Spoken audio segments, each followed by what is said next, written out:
সিস্টেমটি মোটামুটি north east ওয়ার্ডস ডাইরেকশনে মুভ করবে এবং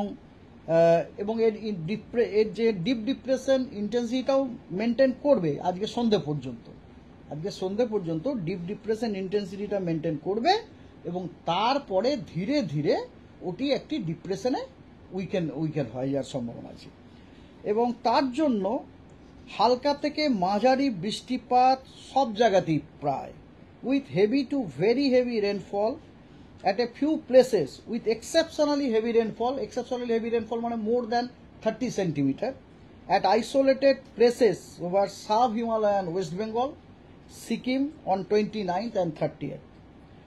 আচ্ছা আর light to moderate rainfall at প্রায় সব জায়গাতে হালকা থেকে মাঝারি বৃষ্টিপাত প্রায় সব জায়গাতে আপনার দক্ষিণবঙ্গে এবং তার সাথে ভারী থেকে অতি ভারী বৃষ্টিপাত বিক্ষিপ্ত কিছু জায়গাতে ওভার গ্যাঞ্জেটিক ওয়েস্ট বেঙ্গল আজকে 29 তারিখে।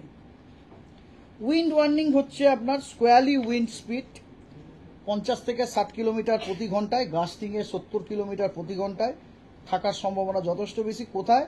নর্থ বে অফ বেঙ্গলে, অ্যালং এবং অফ ওয়েস্ট বেঙ্গল বাংলাদেশ কোস্ট আজকে ইভিনিং পর্যন্ত এই উইন্ডটা থাকবে। তারপরে এটা ধীরে ধীরে কমে ওটা 40 থেকে 50 কিলোমিটার প্রতি ঘন্টায়, গাস্টিংয়ে 60 কিলোমিটার প্রতি ঘন্টা হবে 30 মে। আর squally wind speed reaching 45 to 55 kilometre per hour, গাস্টিংয়ে 65 কিলোমিটার পার আওয়ার থাকার যথেষ্ট সম্ভাবনা যে কোস্টাল ডিস্ট্রিক্টস অফ ওয়েস্ট বেঙ্গলে আজকে আফটারনুন থেকে পশ্চিমবঙ্গের যে কোস্টাল ডিস্ট্রিক্টসগুলি আছে সেখানে আপনার দমকা হাওয়া 45 থেকে 55 কিলোমিটার প্রতি ঘন্টায়, গাস্টিংয়ে 65 কিলোমিটার প্রতি ঘন্টা থাকার সম্ভাবনা যথেষ্ট আছে এবং এটা থাকবে আগামীকাল সকাল পর্যন্ত, ঠিক আছে। আর স্কোয়ালি উইন্ড স্পিড রিচিং 40 থেকে 50 কিলোমিটার প্রতি ঘন্টায়, গাস্টিংয়ে 60 কিলোমিটার প্রতি ঘন্টা এটা থাকার সম্ভাবনা আছে আপনার সাব হিমালয়ান ওয়েস্ট বেঙ্গল এবং সিকিমে এই 29-30 দুদিনই। সি কন্ডিশনের হচ্ছে এটা রাফ থেকে ভেরি রাফ থাকার সম্ভাবনা নর্থ এবং অ্যাডজয়নিং সেন্ট্রাল বে অফ বেঙ্গলে, along and off Orissa, Paschimbanga, Bangladesh coast 29-30 দুদিনই।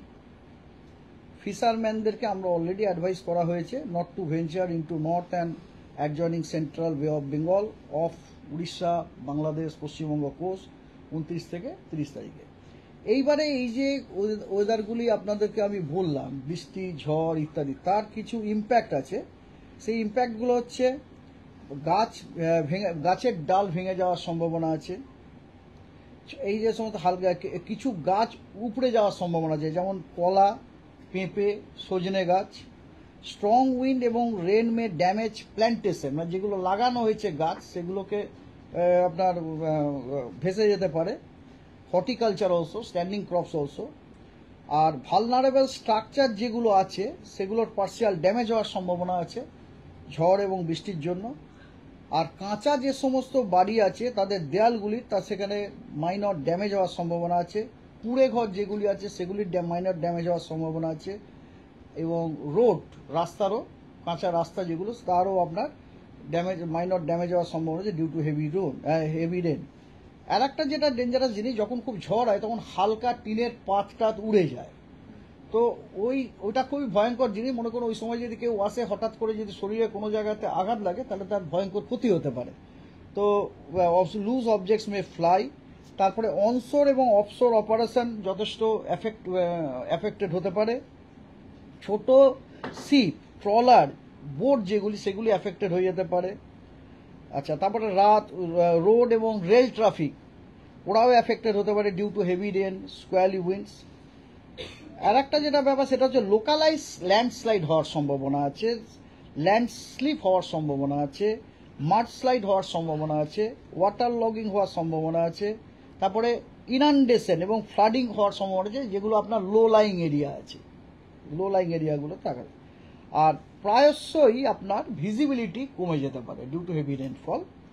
Helicopter service affected হওয়ার সম্ভাবনা আছে। তার জন্য কিছু সাজেস্টেড অ্যাকশন আছে যে জনগণকে উপদেশ দেওয়া হচ্ছে তারা যেন কনস্ট্যান্টলি ওয়েদার ওয়াচ করেন, মানে খারাপ কন্ডিশন হলে তারা যেন তার নিরাপদ জায়গায় থাকে। কখনোই গাছের তলায় দাঁড়ানো যেন না দাঁড়ায়।